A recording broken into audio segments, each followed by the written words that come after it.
Good morning, everyone. This is Sarah with the Pickaway County Library, and I'm here to bring you our baby toddler story time. We're going to start out with a song today that you may already know. It's called If You're Happy and You Know It. Are you ready? If you're happy and you know it, clap your hands. If you're happy and you know it, clap your hands. If you're happy and you know it and you really want to show it, if you're happy and you know it, clap your hands. If you're happy and you know it, stomp your feet. If you're happy and you know it, stomp your feet. If you're happy and you know it and you really want to show it, if you're happy and you know it, stomp your feet. If you're happy and you know it, shout hooray, hooray. If you're happy and you know it, shout hooray, hooray. If you're happy and you know it and you really want to show it, if you're happy and you know it, shout hooray, hooray. If you're happy and you know it, do all three. Hooray! If you're happy and you know it, do all three. Hooray!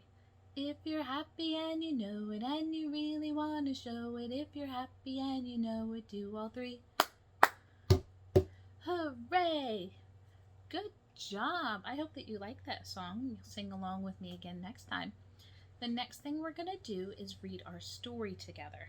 This book is called Why Do You Cry?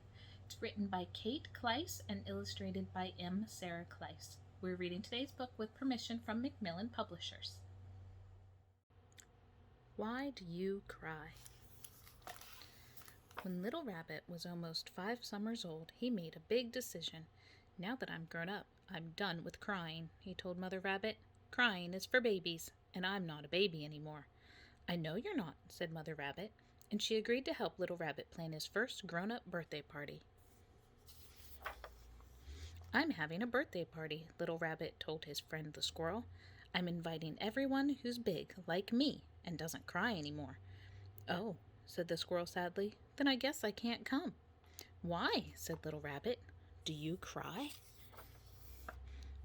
Yes, said the squirrel. I cry when the others are playing a fun game and they don't ask me to play too. So Little Rabbit invited his friend the cat. I'm having a birthday party, he said. I'm inviting all my friends who don't cry. But I do cry, said the cat. You do? Asked Little Rabbit. When? Why? When I'm alone and it's dark and the shadows on the wall look like big, mean giants. Finally, Little Rabbit visited his oldest, dearest friend, the horse. I know you're too old to cry, Little Rabbit began, so please come to my birthday party. You're right that I'm old, said the horse, but you're wrong if you think I never cry. You cry? Asked Little Rabbit. Why? I cry when I see a snake, and when I get stung by a bee, and when I try a new hairstyle and don't like the way it looks. Little Rabbit returned home. My first big birthday party will be very small, Little Rabbit told Mother Rabbit. Just you and me. Why? Asked Mother Rabbit.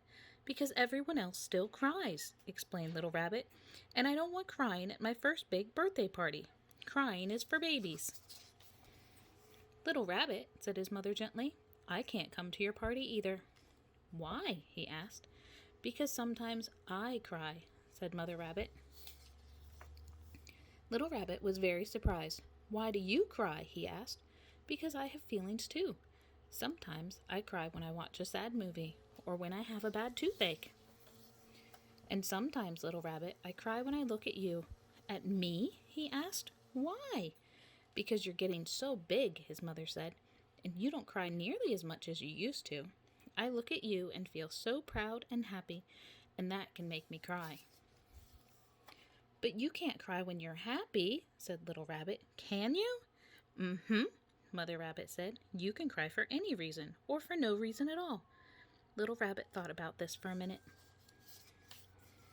Then he hopped onto Mother Rabbit's lap and whispered in his ear, Even when I'm big, I'll still be your little rabbit. Good, she said. And even when you're big, you still might need to cry once in a while. Really? Asked Little Rabbit. You won't mind if I cry?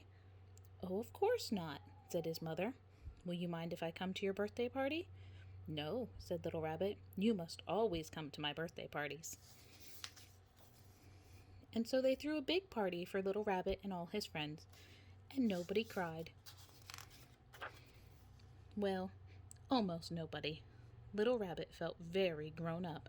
Being 5 was wonderful. The end. I hope you enjoyed our story. Thank you for reading along with me. This book and lots of others are available in the Youth Services Department and are ready and available for pickup and to be placed on hold. So get online or come on in to see us and choose some books to read at home. For the next part of our story time, we'll be using our sensory bin. In our sensory items today, we're going to play a matching game. I have printed out 2 copies of emotion cards. The file is attached to this Facebook post, so you can print them at home in either black and white or color. Either will work. Let's take a look at our bin. After printing and cutting out 2 copies of the emotion cards, I've placed them into our sensory bin with some rice. This is just to give your little one something to dig around in and feel the textures of. You can use anything you have at home. Things like birdseed, oats, and sand are some other good options. Your little one can use their hands to feel around in the rice to find the cards. As they pull out the cards, you can help them name the emotions and match them together.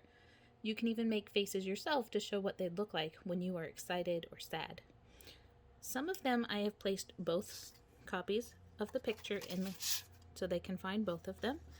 Others I have set out 1 copy outside of the bin, so as they pull out a card, they can practice matching. You can help them with this by looking at the faces together and matching up the colors and eye shapes and hair, and just have fun with it. The next thing we're going to do is our activity. For our activity, we're going to use a variety of dry pasta shapes to make faces. Let's see what we have to work with today. Today we have a variety of dry pasta noodles. We're going to use them to make faces to show different emotions. You can make faces to match the emotion cards from the sensory activity, or you can name emotions and have your little one help you make a pasta face that would show what it could look like. What are some of the things that make you happy or sad, or things that make you cry? When you're sad, what things make you feel happy again? I've done a couple examples. I've made a sad face and one that looks a little more mischievous, but you can use any pasta shapes and you can make any faces that you would like. The last part of our story time today is going to be our craft. For our craft today, we're going to make emotion masks using a paper plate and craft stick. Let's take a look at how to put them together. The first thing we're going to do is cut our paper plate in half. You're just going to cut straight down the middle all the way across. Then we're going to draw a happy face on one and a sad face on the other. You don't need to add any eyes to this, just the nose and the mouth. You can color your mask if you'd like with crayons or marker. You can even draw a happy or silly face on one half. What about a frown or tears on the other one? After you draw your face on the paper plates, attach a craft stick with some tape to the back. This will make it easier to hold and use as a mask. I've done that on the ones that I've already made. It's just one little simple piece of tape there. Can you pretend to be happy or sad with your masks? Have your family members pretend with you. If they pretend to be sad, can you make them happy again? Or give them a hug? Make silly faces? What can you do if somebody is sad to make them happy? I hope you enjoyed our story time today and that you'll join us again next week as we continue to read and learn together. Bye!